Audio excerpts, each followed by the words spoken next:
Hii ni picha nzuri sana inayoelezea kijana mwenye mtazamo wa mbele, mwenye utulivu na aliye tayari kupambana na maisha.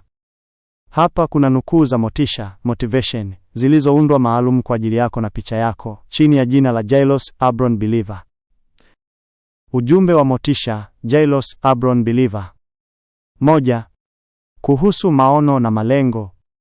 Kuketi kwenye ngazi haimaanishi nimechoka, bali ninatafuta mwelekeo wa hatua inayofuata. Kila ngazi unayopanda maishani inahitaji imani mpya na nguvu mpya. Usiangalie walio mbele yako kwa wivu, waangalie kwa kujifunza, kisha amini kuwa wakati wako unakuja. 2. Nguvu ya imani, believer. Jina langu ni Believer kwa sababu naamini kuwa kile Mungu ameweka ndani yangu ni kikubwa kuliko vikwazo vilivyoko mbele yangu. Muonekano wangu ni wa kujiamini, lakini moyoni mwangu kuna unyenyekevu kwa Muumba.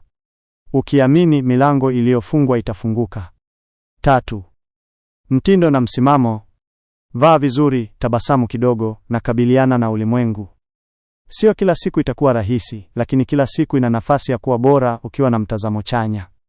Maisha ni safari ya hatua kwa hatua. Hakikisha kila hatua unayopiga inaacha alama. Jinsi ya kutumia picha hii kutoa motisha. Macho, glasses, yanaashiria umakini na kuona fursa pale wengine wanapoona giza.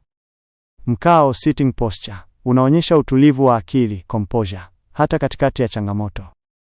Viatu, sneakers, viko tayari kwa mwendo. Usisimame mpaka ufikie kilele. Mafanikio hayaji kwa bahati, yanakuja kwa wale wanaoamini na kufanya kazi kwa bidii. Jailos Abron Believer. Je, ungependa nikuandikie ujumbe mwingine mfupi kwa ajili ya kuweka kwenye status ya WhatsApp au Instagram caption ukitumia picha hii?